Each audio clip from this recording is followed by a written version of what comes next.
bạn nhà ta riêng số chuyện lại là mùi hồng này chắc nhưng năm hai mươi mẹ gấu có thì ban thôi ca sầu kê đây nên cô phê riêng sân bao được mẹ gấu thì bây giờ thì cô bồng nó ngay ca sầu kê trong hạ điền anh ấy khu khi đó cứ ngào sợ hả bác trẻ còn ngào có hai ấy trong ban thôi ca sầu kê trong hạ điền cô mẹ gấu biết ngào là chắc sai sầu luôn lên ba này nhưng như đừng quan không ao mà rồi đi rồi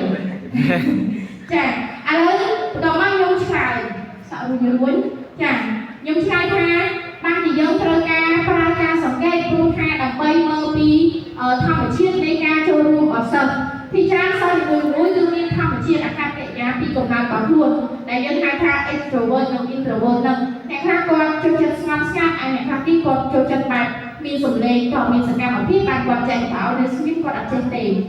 មួយទៀតគឺមកពីបំណិនអន្តរបុគ្គលរបស់សិស្សក្នុងការងារក្រុមដោយពី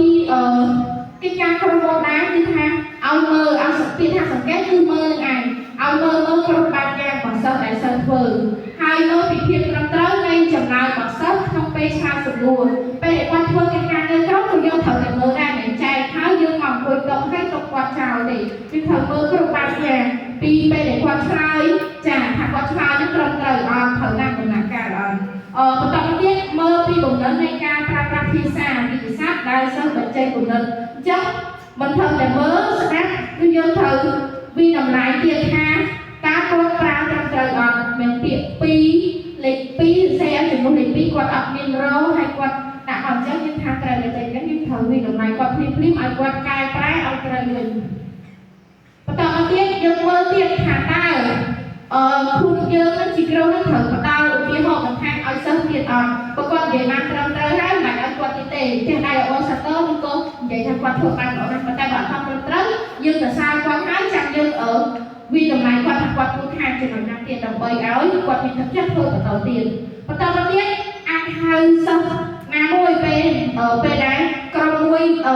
គាត់បានបកស្រាយហើយហៅសិស្សផ្សេងទៀតឲ្យសួរសំណួរឬក៏មានចំណុចដែលឆ្ងល់សួរក្រុមនឹងដើម្បីឲ្យមានអន្តរកម្មរវាងគ្នានិងគ្នាឬក៏យើងអាចជ្រើសរើសដោយចៃដន្យប្រមាណណាបន្តមកទៀតមើលពីកម្រិតចាប់អារម្មណ៍របស់សិស្សថាតើការដាក់កិច្ចការហ្នឹងតើសិស្សនឹងចាប់អារម្មណ៍ឬអត់បើសិស្សថតគេនិយាយថាគាត់អត់ចូលចិត្តកិច្ចការហ្នឹងទេអញ្ចឹងយើងអាចប្រើវិធីសាស្ត្រផ្សេងដើម្បីវិតម្លៃខ្លួនវិញបន្តមកទៀតមើលពីកម្រិតយល់ដឹងដែលសិស្សបង្ហាញតាមរយៈចម្លើយតាមចម្លើយរបស់ពួកគេអញ្ចឹងបើកូនសិស្សគាត់ឆ្លើយត្រូវហើយគាត់ចេះពង្រីកអត្ថន័យទៀតថាគាត់យល់ដឹងខ្ពស់ណាស់ចាំបើកូនសិស្សគាត់ឆ្លើយបានតែ 80% អញ្ចឹងកម្រិតយល់ដឹងរបស់គាត់មានកម្រិតចុះលោកគ្រូត្រូវតែបន្ថែមនៅកន្លែងហ្នឹងក៏ដូចជារកវិធីសាស្ត្រថ្មីៗផងដែរបន្តមកទៀតមើលពីចរិតឬក៏ចេះរំភើបរបស់សិស្សតាមរយៈចម្លើយរបស់ពួកគេចឹងកន្លែងនេះក៏សំខាន់ដែរលោកគ្រូនិយាយរួមទៅការសង្កេតគឺមើលតែម្ដងមើលគ្រប់កន្លែងមិនថាពីចរិតអាកប្បកិរិយាសម្ដីសម្ដែងវិទ្យាសាស្ត្រអីផ្សេងៗគឺមើលទាំងអស់ចា៎ខ្ញុំចូលមកដល់ចំណុចទី3គឺការសង្កេតមិនផ្លូវការចំពោះការសង្កេតមិនផ្លូវការគឺជាការសង្កេតដែលកើតឡើងដោយធម្មជាតិស្វ័យប្រវត្តិនិងជារឿយៗអត់មាននៅក្នុងរចនាសម្ព័ន្ធច្បាស់លាស់ទេដូចជាក្នុងការសង្កេតមិនផ្លូវការហ្នឹងហើយវិធីសាស្ត្រវាក៏ជាវិធីសាស្ត្រស្រាវជ្រាវឬក៏ជាការប្រមូលព័ត៌មានវិញ្ញាដាក់ដោយផ្ទាល់និងជាប្រចាំដោយមិនបាច់ប្រើប្រាស់ឧបករណ៍ទេដូចជាបញ្ជីសំណួរឬក៏បញ្ជីត្រួតពិនិត្យដែលស្តង់ដារអញ្ចឹងយើងឃើញអីយើងថាអានោះគេហៅថាមិនផ្លូវការ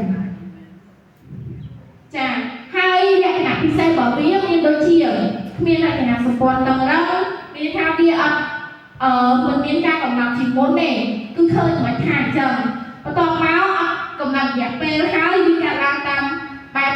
ធម្មជាតិមានន័យថាតាមស្ថានភាពមួយជាក់ស្ដែងនៅក្នុងថ្នាក់រៀនរបស់លោកគ្រូហើយមួយទៀតអត់មានការជ្រៀតជ្រែកមានន័យថាដូចជាសិស្សជាដើមដោយមិនដឹងខ្លួនថាត្រូវបានគ្រូនឹងសង្កេតឬក៏មានតម្លៃផ្លូវការទេមួយទៀតមានលក្ខណៈជាក់ស្ដែងមានន័យថាកើតឡើងនៅក្នុងបរិស្ថានពិតប្រាកដនឹងស្ថិតនៅក្នុងស្ថានភាពជាក់ស្ដែងឧទាហរណ៍ដូចជាពេលសិស្សធ្វើកិច្ចការងារក្រុមពេលតាក់ទងគ្នានៅក្នុងចំណោមឬក៏ពេលចូលថ្នាក់អញ្ចឹងយើងឃើញមិនយើងថាអញ្ចឹងគាត់ខុសថាខុសគាត់ត្រូវអញ្ចឹងចាំបាច់កំណត់ទុកមុននៅកន្លែង